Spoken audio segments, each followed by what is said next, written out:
The spiritual progress that you make towards your spiritual enlightenment during your life's journey is very significant, and I will explain to you as in why you need to take it very seriously.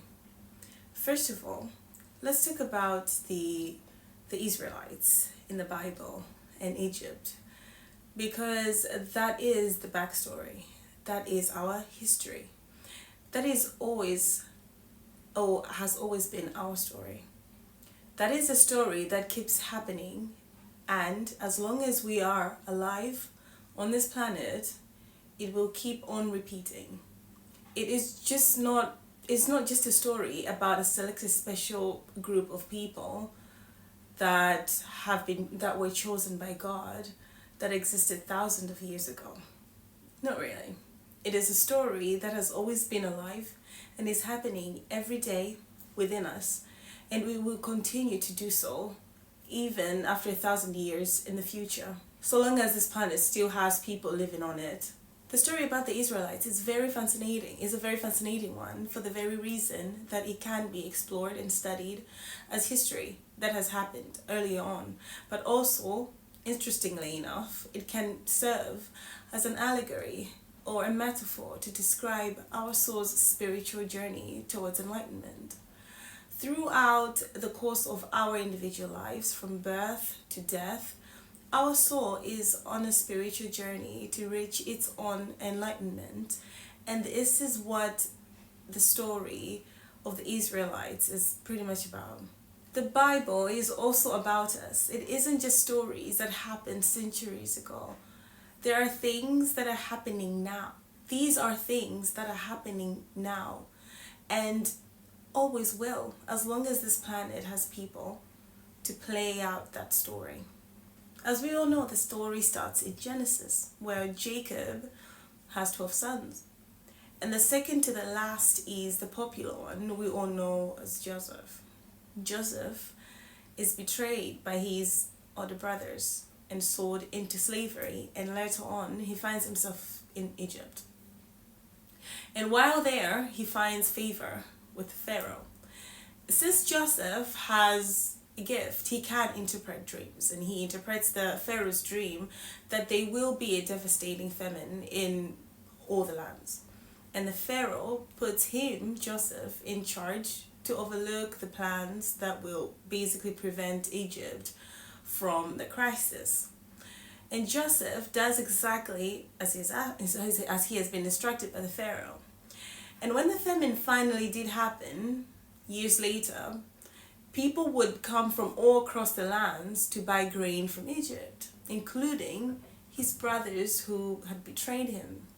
So fast forward to the near end, Joseph later on ends up making an agreement with his father Jacob to have him relocate to Egypt to escape the famine, of course. So this is how the Israelites ended up found themselves in Egypt after all those years. After a long time, about 100 years goes by, and it's a new age, and a new Pharaoh who knows nothing about the Israelites and how they ended up in Egypt starts asking questions and see the growing numbers of the Israelites in Egypt as a threat to Egypt. And that is when the trouble for the Israelites pretty much began. This story symbolizes this. Each one of us goes through our season in Egypt. When you are born in bondage. You are by default born in Egypt as a slave. As a child, you know not freedom. You are born in a prison of your parents' choosing. You are bound to adopt their belief systems, their way of life, their perception of life. You inherit their fears, their worries, their happiness, their joys, their habits. All of this is passed on to you by default, which you accept as your own. And that is what shapes your life's blueprint, something that isn't exactly your own. And you grow up with these belief systems until you are about, say, 12 or 13. For some, it's even earlier. It happens earlier than that. You start seeing the world through your own eyes. You have this compulsion to shape your own world. This is the time when most children rebel. Every parent dreads the teenage years, because you start to notice that your child has or is slowly developing their own mind, and they want to express themselves in a way that is not bound by the confines set by the parents or the guardians. And this makes a lot of parents very uncomfortable. But it is a natural process. It is a process that has to happen. And hopefully you understand why by the end of this video. Just like in the story, Moses becomes the tool that awakens the Israelites and rescues them from the shackles of the Egyptians. Each one of us has a Moses within us who awakens us and gives us a voice and the choice to choose our own path and leave Egypt and go to the promised land. By default, you have lived your whole childhood in Egypt, shackled and bound by the beliefs of others that came before you. So you really had no choice. Remember that the agreement was between Joseph and Jacob, meaning this agreement happened at a very deeper level, deeper so as we cannot fully understand why we are in the state that we are, or why we are born in the condition that we are born into. All the Israelites that were born in Egypt had no choice. The agreement was made between their two ancestors to move to Egypt during a time when it was very necessary for them to do so. What you need to understand is some situations you find yourselves in, there are agreements that were made long before you, during a time when it was necessary to do so. However, we all are given an opportunity, the free will, to change those agreements if they are no longer in service or relevant to us in the present. Because we are constantly creating our reality at every point in our life. We are not completely hopeless. We are not completely bound by circumstances we are born into that we assume are permanent. Nothing is ever set in stone. Nothing is ever permanent. That also applies to all the areas of one's life, including genetically related conditions and, say, diseases, illnesses, unhealthy habits, phobias, allergies, even physical features. All these are some examples of agreements that might not even be relevant to you in the present tense. The whole rebellion with the Israelites started when Moses awakened. He was not pleased by how the Israelites, his own people, were treated by the Egyptians, and he committed murder. He murdered one of the Egyptians. He betrayed the very people that raised him. Every now and again, the Moses within us awakens and stirs rebellious thoughts within our very minds. You start to notice things and question certain beliefs that your community or your society or even your family follow, that you are not generally in agreement with, or you don't fully understand why you do certain things that you do, or believe certain beliefs that, or have certain beliefs that you have. This happens to all of us at some point in our lives.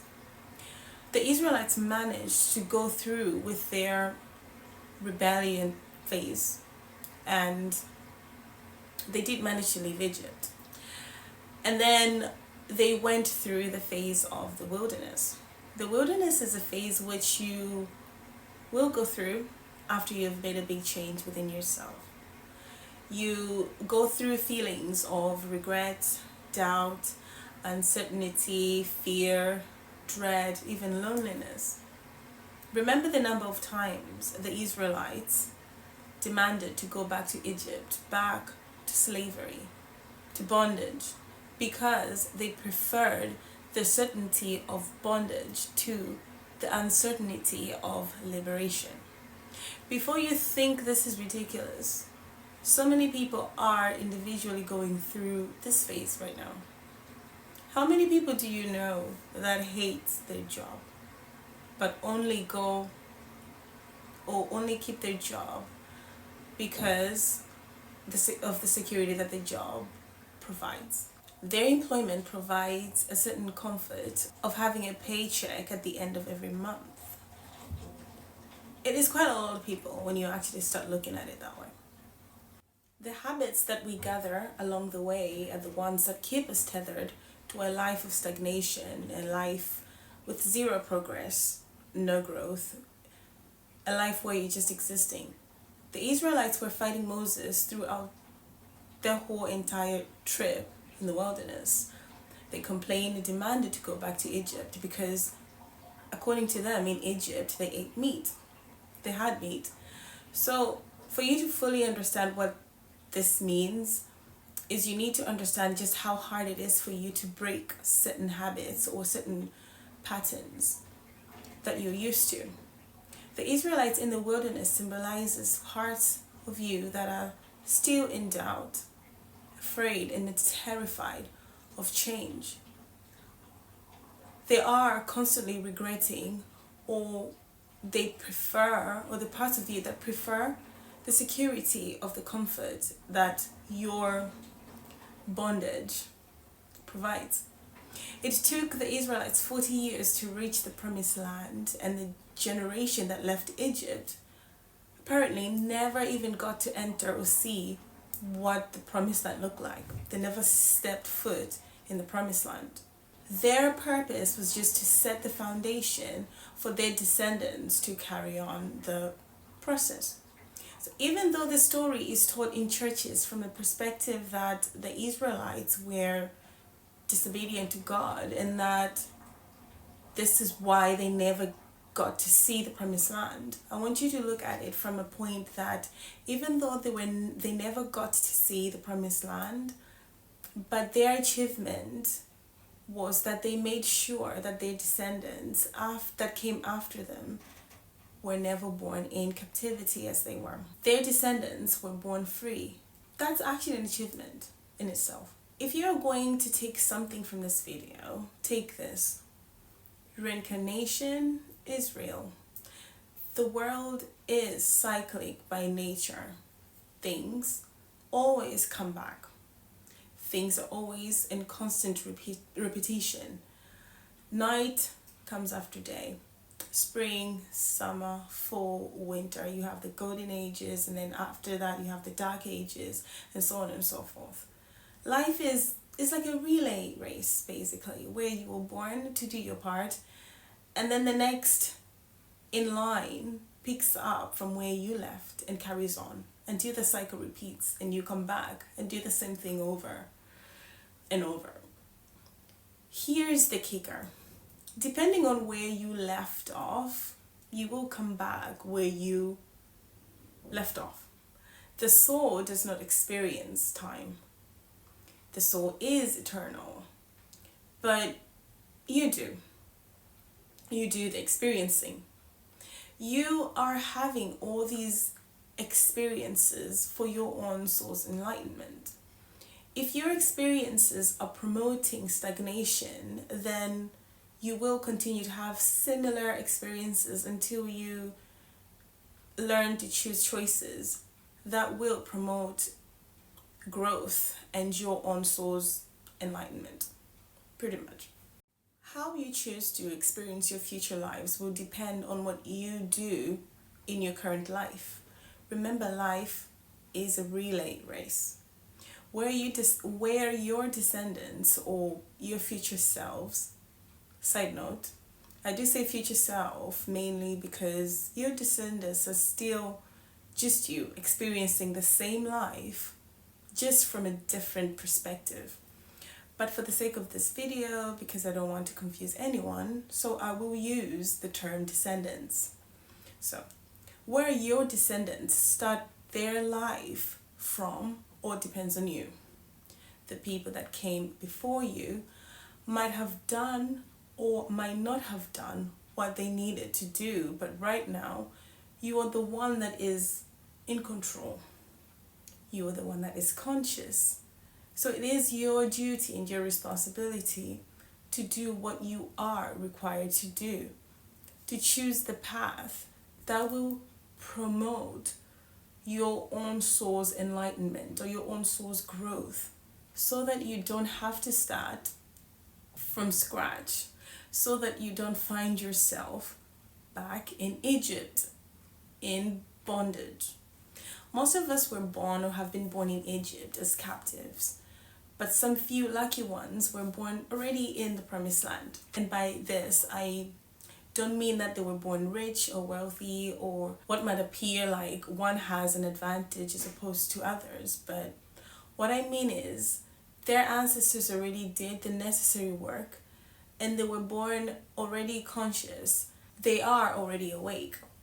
For us that were born in Egypt, we have to do the heavy lifting. We have to go through all the stages that I have just talked about. We have to question everything until we awaken. We have to punch holes into this illusion we are born into until the fog starts to lift, until the illusion itself starts to fall apart. We have to force ourselves to awaken. We have to betray all our inherited beliefs and form our own path and form our own beliefs.